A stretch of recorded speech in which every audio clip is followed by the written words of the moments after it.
It's Find out the sides of triangle LMN. Correct? So in triangle ABC similar to triangle LMN, as we know that, as we know that if two triangles are similar, sides are proportional. Okay.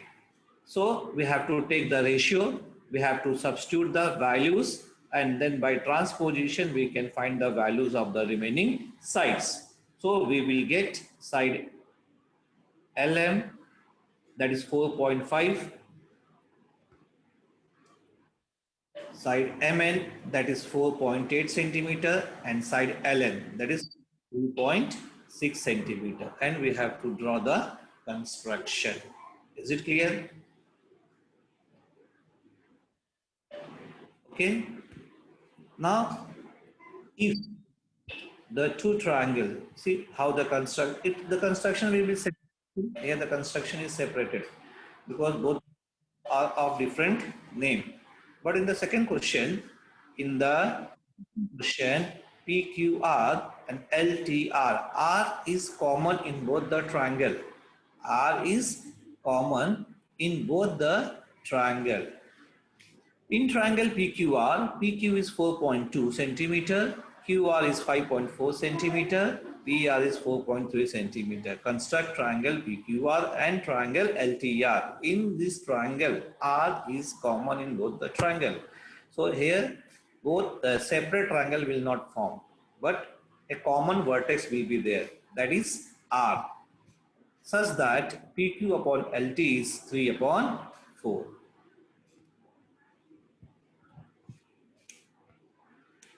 So we will analyze that. What we have to analyze, that LRPL is a collinear and RQT is a collinear.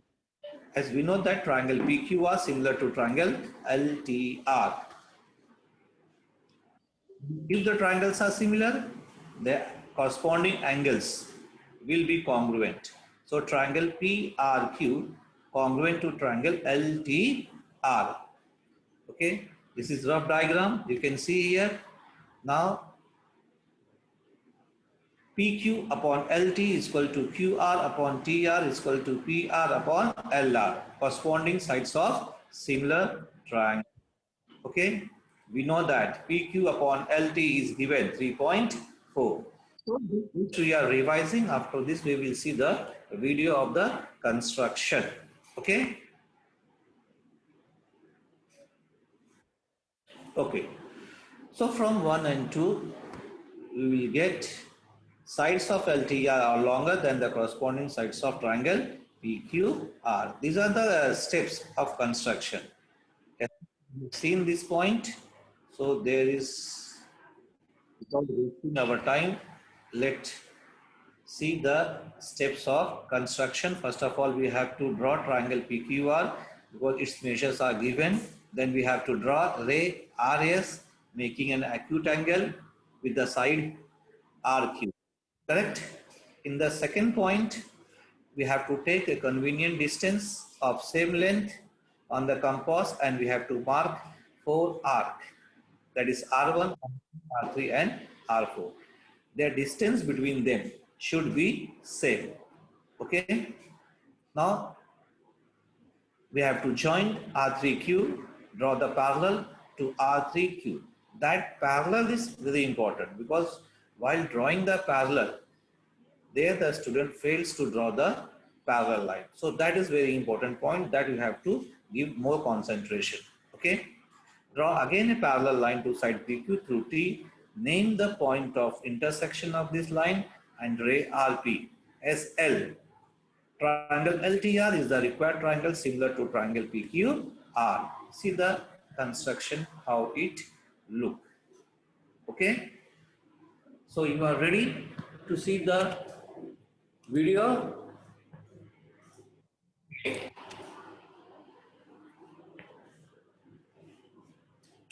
Wait a minute first of all, then I'll show you.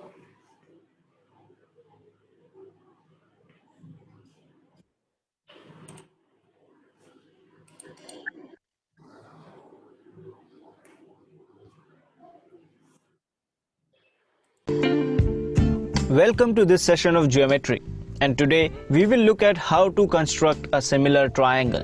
But before that, let us quickly revisit the concept of similarity when it comes to a triangle. So, if we have been given a triangle, when can we really say that any other triangle is similar to this one?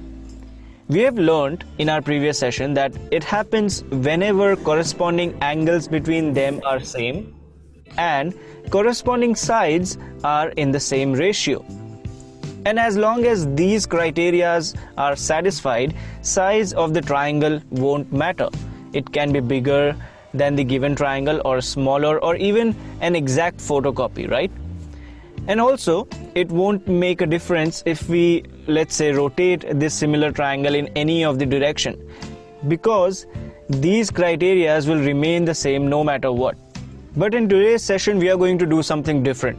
We will learn how to construct a similar triangle when we do not have any information about these criteria. And all we have been given is a triangle with some dimension. And we also know something called as a scale factor. Now, what is a scale factor? It is a ratio that gives us an idea about how big or how small a triangle has to be. For instance, if we draw a line segment AB of length 9 cm and we wish to get another similar line segment, but it should be just 2/3 of this one, then what we can do is form 3 equal portions on this line segment and just consider length equal to 2 portions, that is 3 plus 3 equal to 6 centimeters. Thus, we say AB has been scaled down to form CD by a scale factor of 2:3.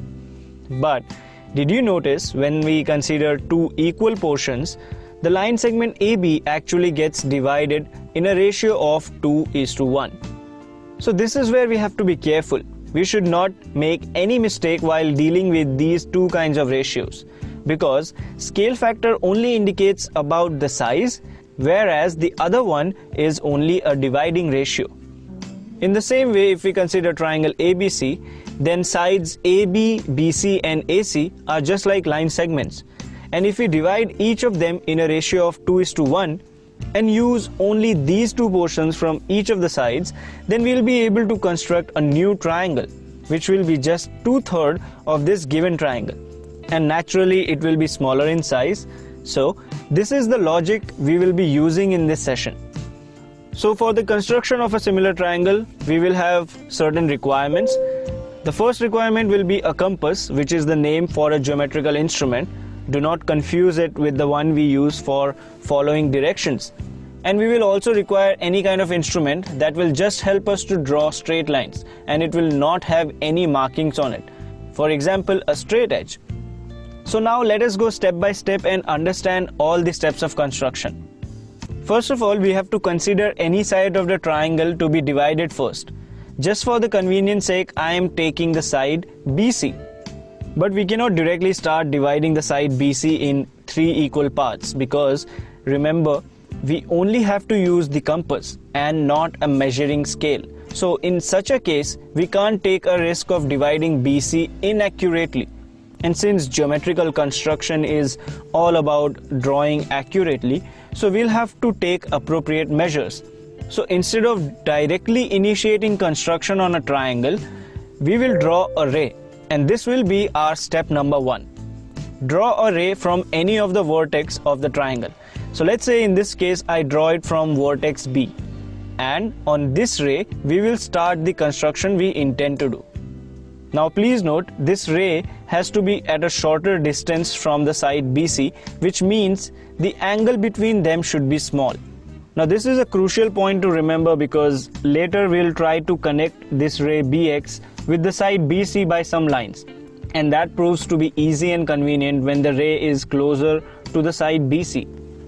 When this step is done, we have to place the pointed arm of the compass on the vertex B and cut an arc of appropriate length on the ray BX and label this arc as B1.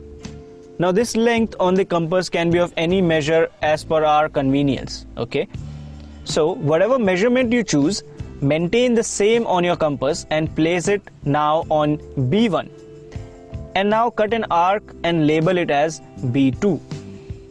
Repeat the same by placing the compass on B2 this time and make a new arc named B3. So by the end of this, what we'll get is the length BB1 will be equal to B1 B2, and that will be equal to B2 B3. Now step 3 is to join B3 with the vertex C. So we'll get a line segment B3C.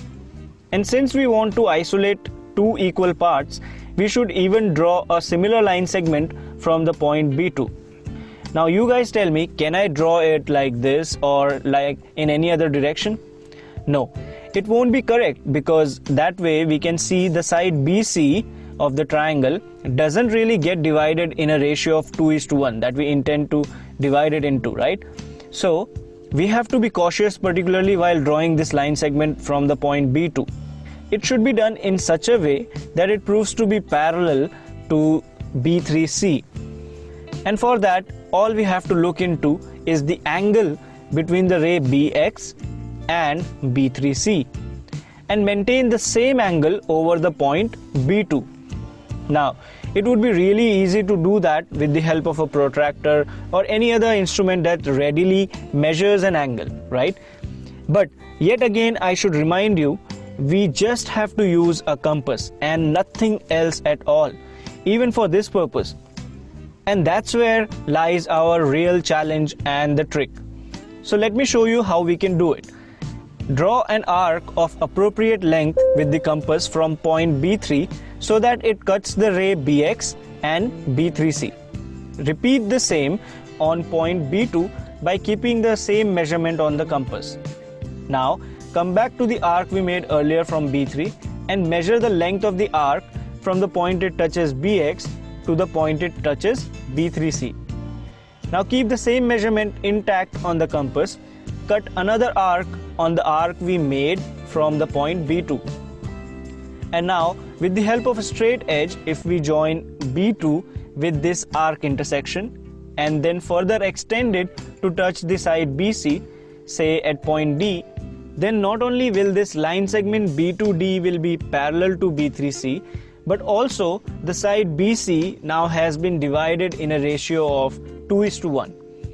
Now we can check this by conventional way of taking a scale with standard markings and measuring the lengths. So if let's say BC was 12 centimeters, we must get BD as 8 centimeters and DC as 4 centimeters, because that is the 2:1 ratio.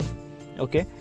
Or the second way to prove this is if you recollect the well-known basic proportionality theorem, or BPT, which says if we pass a line through a triangle in such a way that it is parallel to one side of the triangle, then the other two sides will be divided in the same proportions.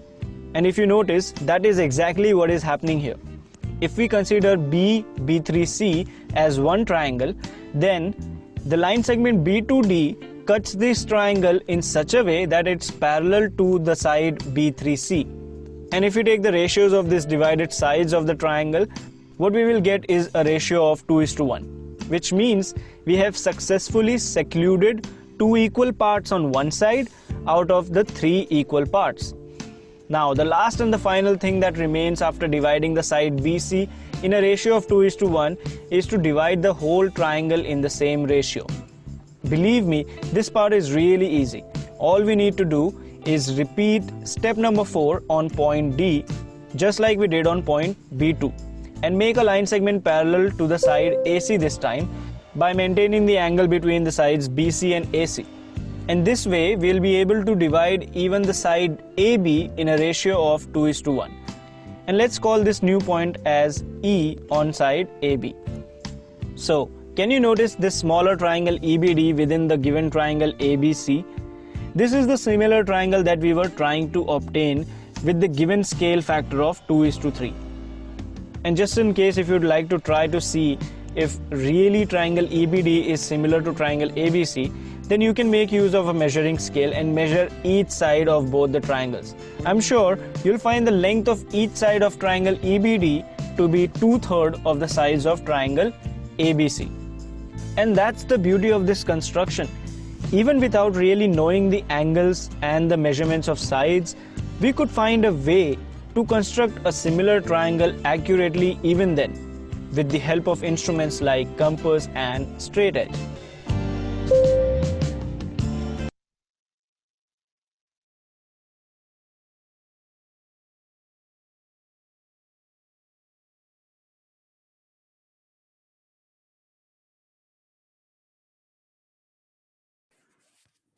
Yes, student. I hope all of you understood now.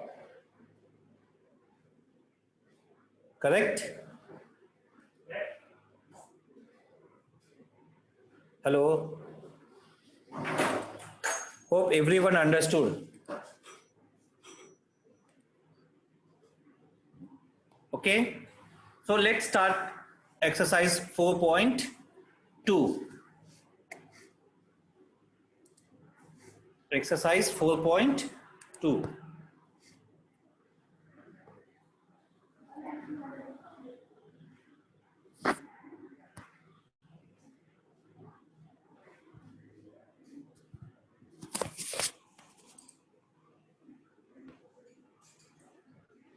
Practice set 4.2. Okay. Now in practice set 4.2, first question is construct a tangent to a circle with center P and radius 3.2 centimeter at any point M on it. Okay. So as we know that we have to draw a circle, and in that PM is perpendicular to line L. Analysis. Tangent is perpendicular to the radius. As we know that tangent is perpendicular to the radius. You can see a diagram, rough diagram is drawn. In that a circle is drawn, that is radius 3.2 centimeter. Point M is present on the circle and line L is tangent to the radius. Okay. Now how we are going to construct it? See, you have to draw a circle of 3.2. As I explained in the earlier also, here you have to draw a circle of 3.2.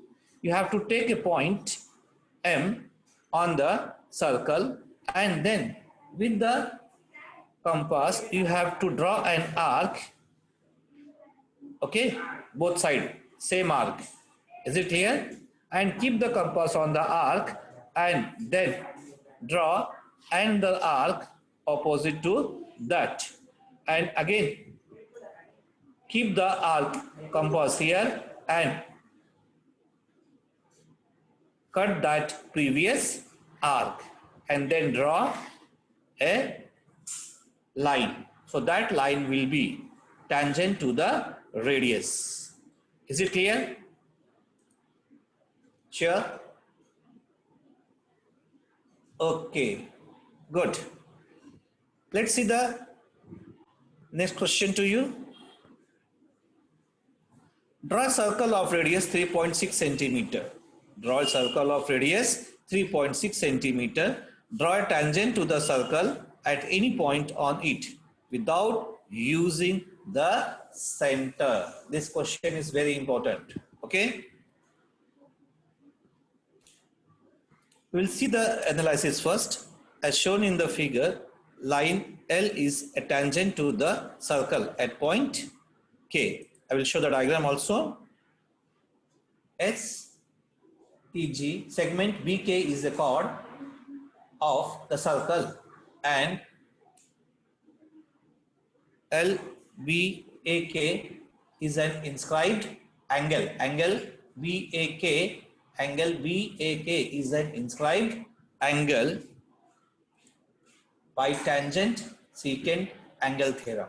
Angle BAK is equal to angle BKR. I will show you the diagram and then you will understood. Can you see the diagram now here?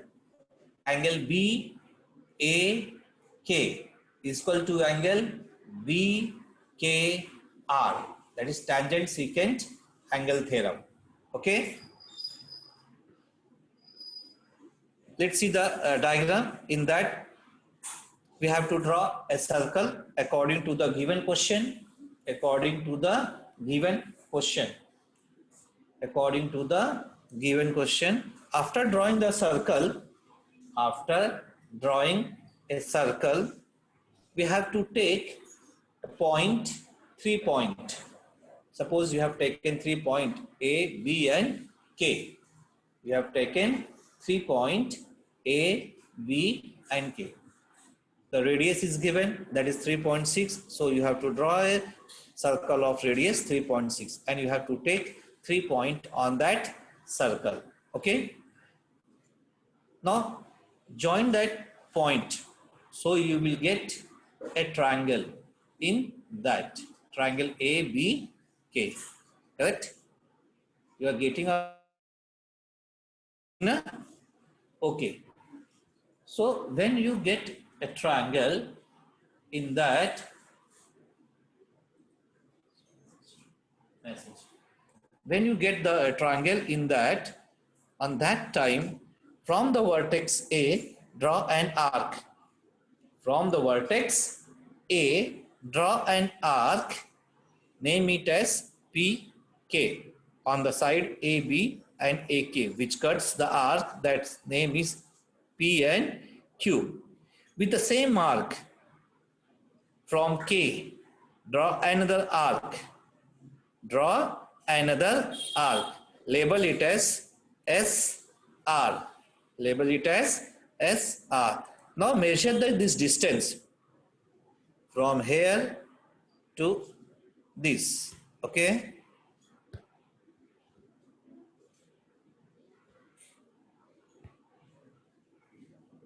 From here to here. Measure this distance. Then keep the compass on point S and cut the arc. Okay. Cut the previous arc. And then you get 2 points. That is point R and point K. Now you draw the tangent from that. Is it clear to you? Understood now? Okay, very good. Okay, I will explain once again so that you can better understand. Okay, let's start again. A radius of 3 centimeter is given, correct? So you have to draw a circle of 3.6 centimeter. Now we have to draw a tangent where we have to not use the radius. So what we will do, we will take 3 points on the circle and we will join it. So when we join that point, we will get a triangle. Okay. On any vertex, you have to keep the compass and you have to draw an arc. Okay. Suppose I have kept the compass on A. So I will draw an arc there. Okay. With the same distance, I will draw an arc on K.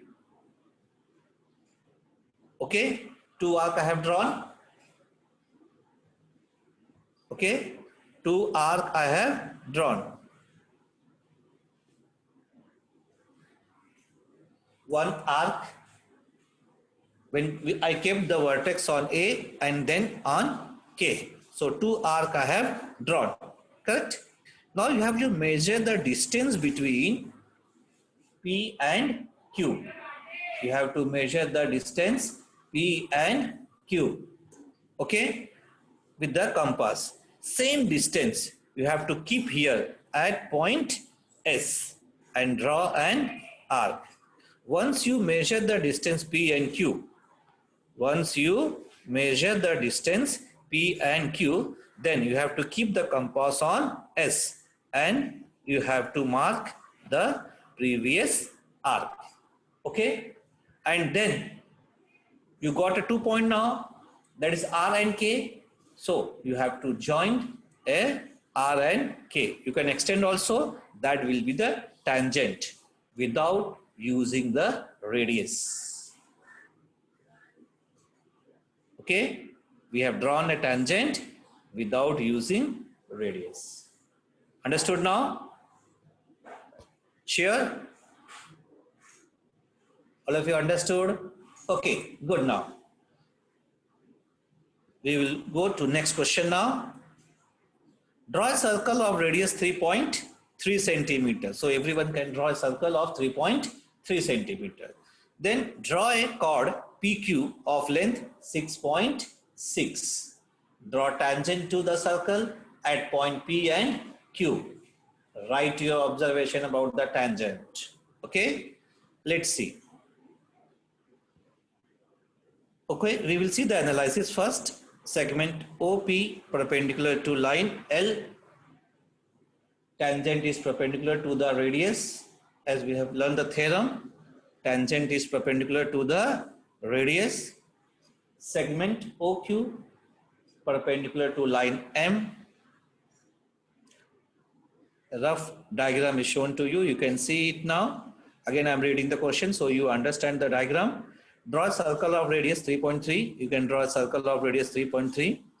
Draw a chord PQ. You can see PQ of length 6.6 centimeter.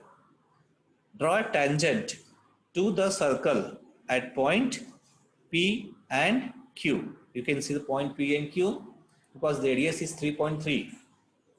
Then the chord of PQ will be 6.6. That will be diameter. Okay? Is it clear?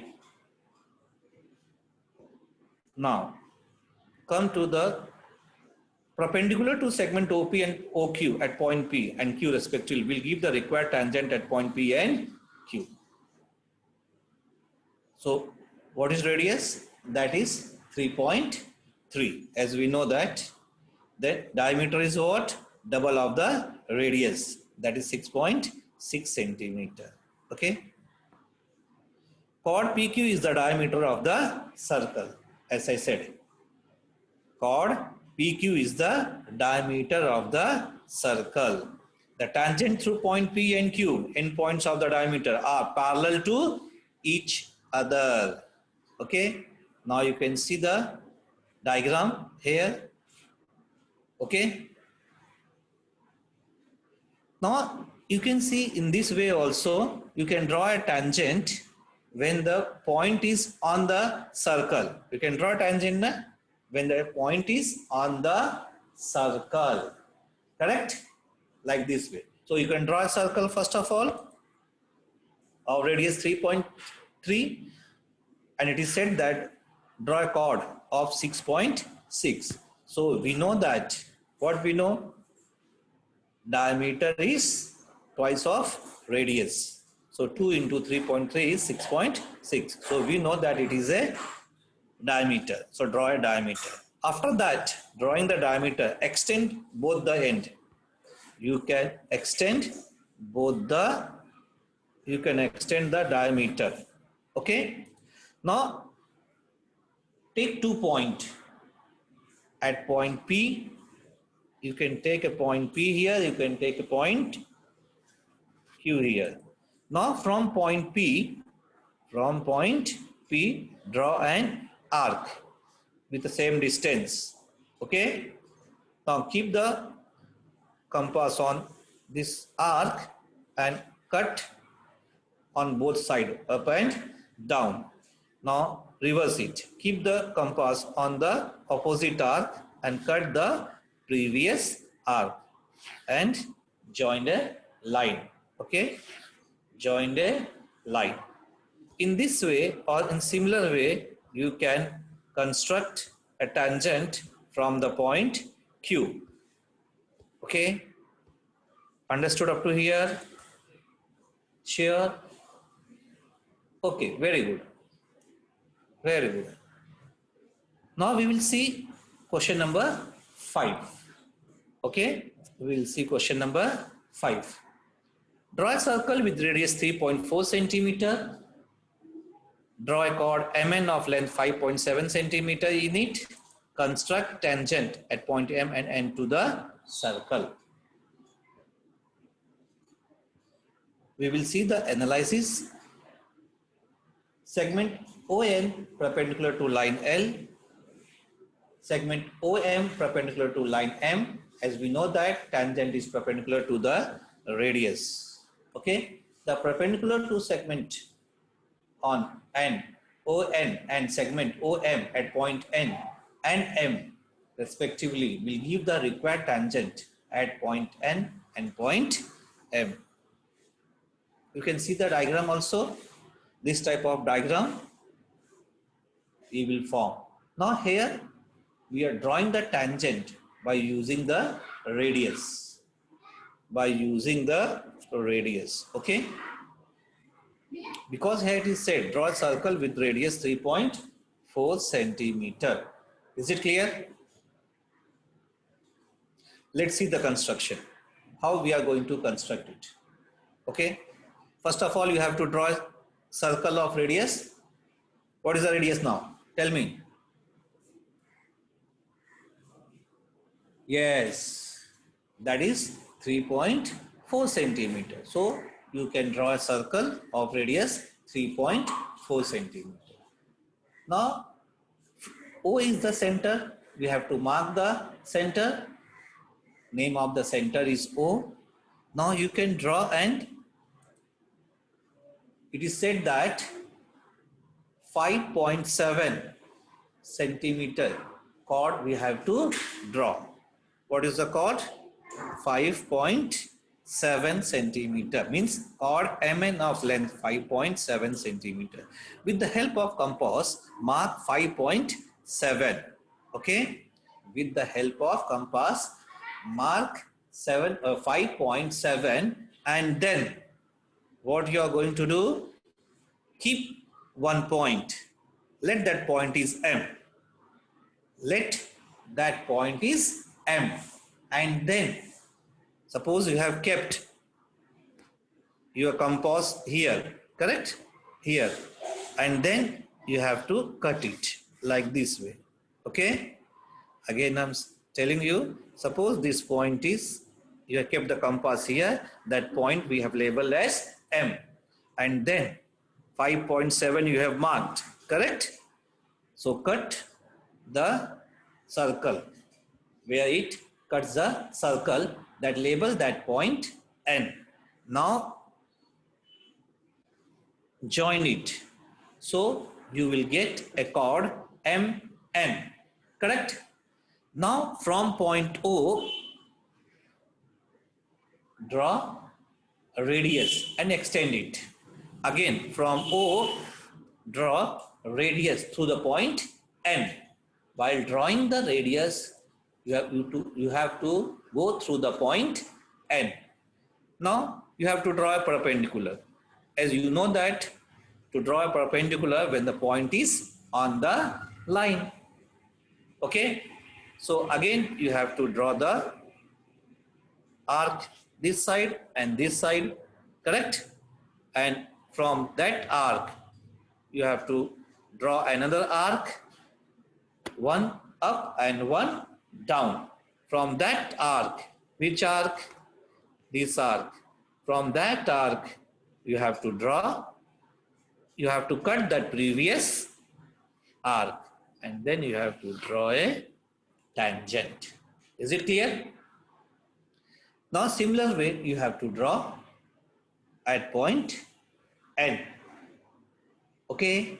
Similarly you can draw tangent at point N. Any doubt? If you understood, just type S or understood fast. Okay. Very good. Very good. Very good. So I will show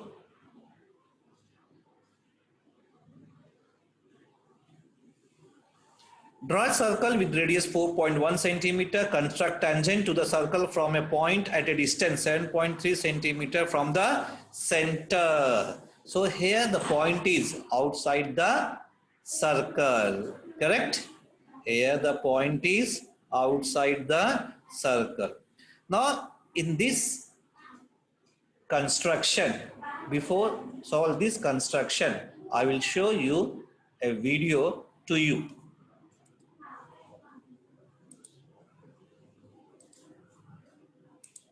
I'm going to show a video to you, okay, how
Yes.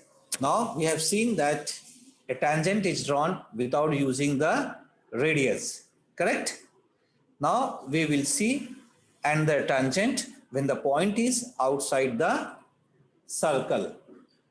Okay, we'll see a video to draw how to draw a tangent when the point is outside the circle. Is it clear? Okay, so on my monitor screen right now I can see that we have a vegetable garden over here and I can see a house. Okay, so let us say in this case we have to build certain ways to get from the house to the vegetable garden. Then how can we construct such ways or roads?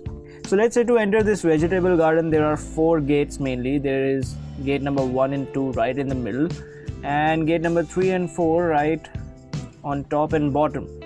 As such, there is no top and bottom in a circle, but let's say if this is my plane surface and these are my direction keys, so this is going to be the top of this vegetable garden and this will be the bottom of this vegetable garden.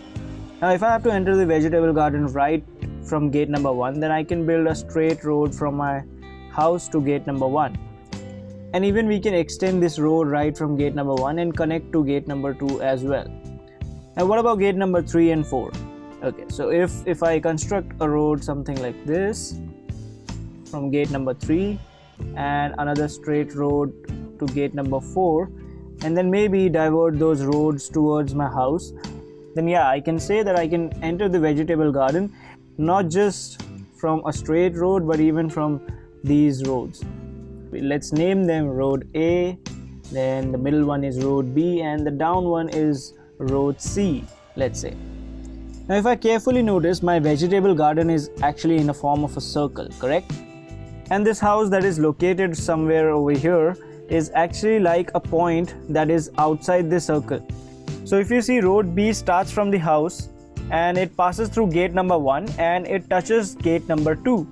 So I can say it is like a line segment that initiates from an external point and meets the circle at 2 points. So such a line that intersects the circle at 2 points is called a chord. And if we notice road A and road C, what can we comment about them? We can say, unlike road B, they touch the circle at only 1 point. And such a line segment that touches the circle at only 1 point will be called a tangent and not a chord. So that is the main difference between a tangent and a chord. A chord touches the circle at 2 points and a tangent touches the circle at only 1 point. And this particular point where the tangent touches the circle is called the point of tangency. Also, a radius is always perpendicular to the tangent. And by perpendicular, what I mean is that the radius will always make an angle of 90 degrees with the tangent. So a tangent can be identified by 2 things. First of all, that it touches the circle at only 1 point, and secondly, that it is perpendicular to the radius. Now let us just change this kind of construction design a bit. I mean, let's just keep road B as it is, and road A and road C, as we know, were constructed straight and then they were diverted towards the house, correct? Let's just say for a second that I need road A and road C to be initiated from the house just like road B. Now after we get such a construction design, what are the things that we notice? First of all, that it has become more convenient to reach gate number 3 and gate number 4 now. Why? Because we don't have to go like this and then divert towards the garden. But just like road B, even road A and road C will serve like shortcut routes towards the garden. And what is the other thing that we can notice? This gate number 3 and gate number 4 have to be moved. And why is that? Because now the point of tangency has been shifted. Now before, this particular point was the point of tangency because roads used to touch this point.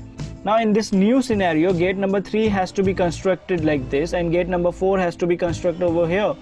And this particular path that was there, which was actually like a radius of this circular garden, will have to be now shifted and we will form a new path now. Now if you will notice, this particular path is the radius to this circle. And even in this scenario, when we have shifted these paths and constructed new gates, at new points, even then the radius will always be perpendicular to the tangent. Now actually it is very easier to construct road A and road C. We just have to measure this distance between the house and the garden, right? But let's just make it more interesting, and let's say we don't even have any kind of measuring device to just notice this distance. Then what can we do? In that case, we will take help of geometry. As we have learned earlier, geometry helps us to construct any kind of shape very accurately.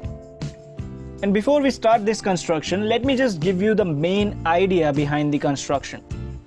The idea is, if we can somehow make a bigger circle, okay, then this bigger circle should pass through our given circle at 2 points. And then with the help of a straight edge, we can join the external point and these 2 points where the 2 circles intersect, and then draw 2 lines. And as a result, these 2 lines will actually be the tangents that we are looking for.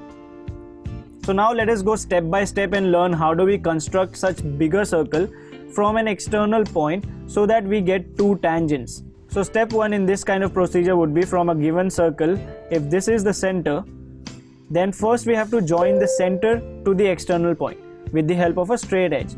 Let's say we name our external point as P and center as O. So we have a line segment PO. So the first step in the construction is to draw a line segment PO. Now once we get line segment PO, then we will go to step 2 and we will construct a perpendicular bisector. What is the meaning of perpendicular bisector? Well, it is hidden in its name.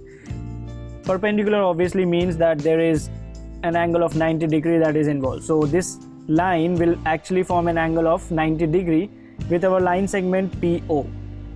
And if we understand the term bisector, bi will mean 2 and sector will mean portions. It only means this particular line will divide the line segment PO into 2 portions or 2 smaller line segments. So a perpendicular bisector will mean a line or a line segment that is not only 90 degrees but also divides another line segment into 2 parts. And how do we make a perpendicular bisector? With the help of a compass. So we will keep the pointed end of the compass on point O and we will form 2 arcs like this, and then we will keep the point on P as the center and we'll cut these 2 arcs like this. And then with the help of a straight edge, we will join these 2 points of intersection, and the line that we get is actually a perpendicular bisector.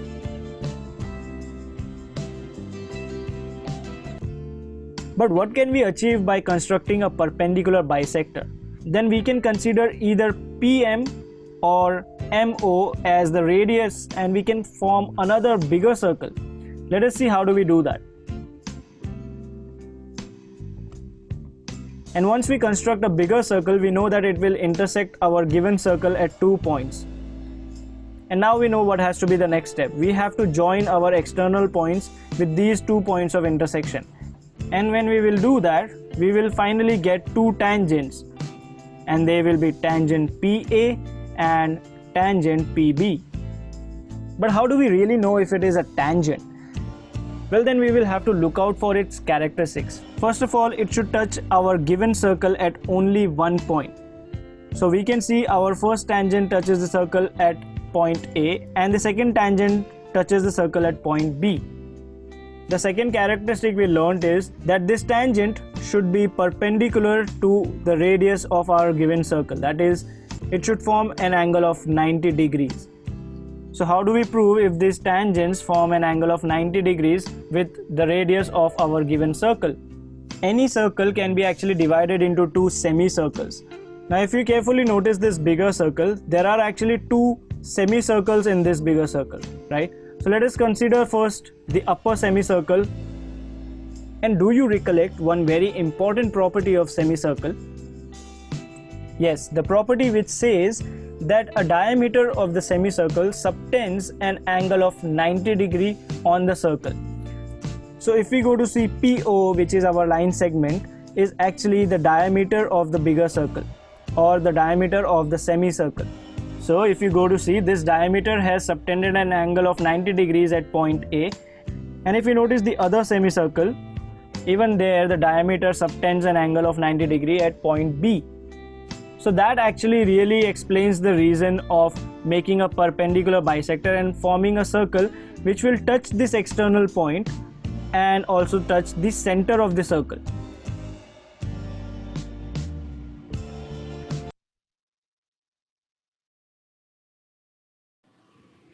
Okay, student. I hope that everyone understood properly. Correct?